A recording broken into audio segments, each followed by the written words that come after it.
ஆண்டவராகிய இயேசு கிறிஸ்துவின் இனிதான நாமத்தினால் இந்த காலை நேரத்தில் எனக்கு அன்பானது என்னுடைய பிள்ளைகளே, உங்களை ஒவ்வொருவரையும் அன்போடு கூட வாழ்த்தி ஆசிர்வதிக்கின்றேன்.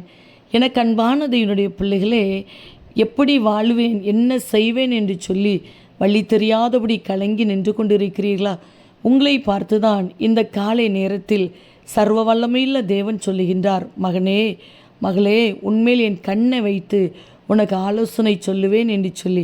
அன்பு சகோதரனே, அன்பு சகோதரியே, ஆண்டவருடைய அன்பின் கரத்துக்குள் இந்த நாளை ஒப்பு கொடுக்கும்போது நிச்சயமாய் உங்கள் மேலே கண்ணை வைத்து உங்களுக்கு ஆலோசனை சொல்லி ஆண்டவர் உங்களை வெற்றியின் பாதையில் நடத்தப் போகின்றார். தகப்பனே, இந்த காலை நேரத்தில் உம்முடைய பிள்ளைகள் ஒவ்வொருவரையும் மனதார ஆசிர்வதித்து ஜெபிக்கிறேன். அப்பா, நீர் எவ்வளவு நல்லவர், உங்கள் அன்பு எவ்வளவு விலையேறப்பட்டது அப்பா. இதோ உம்முடைய பிள்ளைகளை உம்முடைய வார்த்தைகளை கொண்டு கர்த்தர் தைரியப்படுத்தி பலப்படுத்தி நம்பிக்கை ஊட்டுகிறீர். அதற்காக உமக்கு கோடி ஸ்தோத்திரம். இந்த நாளுக்குரிய சகல தேவைகளையும் சந்தித்து நடத்துங்கப்பா. எங்கெங்கு பிரயாணப்பட்டு போனாலும் இன்றைக்கு உம்முடைய பிள்ளைகள் செய்கிற பிரயாணங்கள் ஆசீர்வாதமாய் பாதுகாப்பாய் இருக்கட்டும். மனுஷ கண்களில் தயவை கட்டளையிடுங்கப்பா. சூழ்நிலைகளை அனுகூலமாய் மாற்றி கொடுங்க. சரீரத்தில் இருக்கிற வியாதி மாறட்டும், பலவீனம் மாறட்டும். நல்ல சரீர ஆரோக்கியத்தை கொடுங்கப்பா. உடைய பிள்ளைகளுடைய வாழ்க்கைக்கு முன்பாக இருக்கிற தீமைகள் அப்புறப்படுத்தப்பட்டு போகட்டும் என்று ஜெபிக்கிறேன்.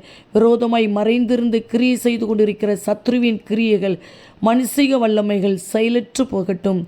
எந்த காரியத்தை குறித்து பயந்து போய் இருக்கிறார்களோ, பயப்படுகிற காரியத்தில் அற்புதத்தை பார்க்க வைங்கப்பா. படிக்கிற பிள்ளைகளுக்கு நல்ல ஞானத்தையும் பாதுகாப்பையும் கொடுங்க. வேலை செய்கிற பிள்ளைகளை, தொழில் செய்கிற பிள்ளைகளை ஆசிர்வதிங்கப்பா. பாதுகாத்து கொள்ளுங்க. ஒவ்வொருவரையும் மனதார ஆசிர்வதித்து ஜெபிக்கிறேன். நீர் அப்படியே இந்த நாளை உடைய பிள்ளைகளுக்கு ஆசீர்வதிக்கப்பட்ட ஒரு நாளாய், ஜெயத்தின் நாளாய், சமாதானம் நிறைந்த ஒரு நாளாய், பாதுகாப்பின் நாளாய் மாற்றி கொடுக்கிறீர். அதற்காக உமக்கு கோடி ஸ்தோத்திரம். இயேசு கிறிஸ்துவின் நாமத்தில் ஜெபிக்கிறோம் ஜீவனுள்ள நல்ல பிதாவே. ஆமேன், ஆமேன். அன்பு தேவ பிள்ளைகளே, நிச்சயமாய் ஆண்டவர் உங்கள் மேல் கண்ணை வைத்து ஆலோசனை சொல்லி தருகிறார். ஆமேன்.